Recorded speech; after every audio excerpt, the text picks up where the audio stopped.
One of the best things you can do at the table is to bring a new player into the fold. So today, I'm going to give you a couple of tips to do just that. The first thing you want to do is match the system you're playing with your new player.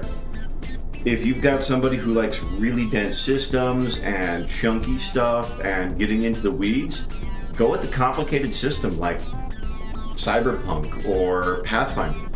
But if they're completely new to this entire realm, go with something simpler like a Powered by the Apocalypse system or something designed to be played in one shot like 10 Candles, which we did at the retreat. We brought a new player in and it was amazing.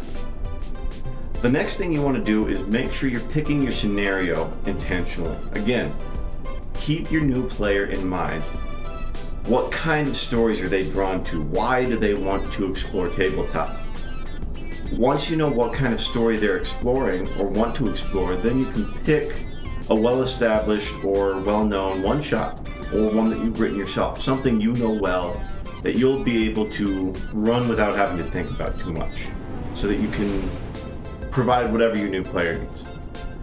Now the third one, and this goes for everybody at the table, is you have to include your new player.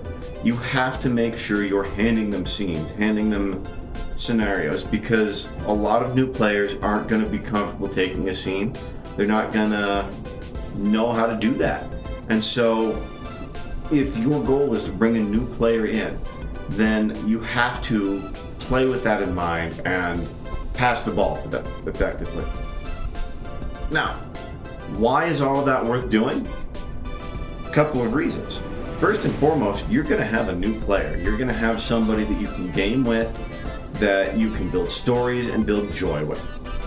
But also, doing it right, taking the time, is going to help your friend discover even more systems, help them learn about this hobby that you love so much. And by doing it intentionally, you're much more likely to give them a positive first experience and get them to come back to the table.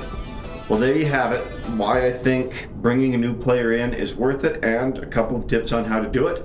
Let me know if these work for you, and we'll see you next time.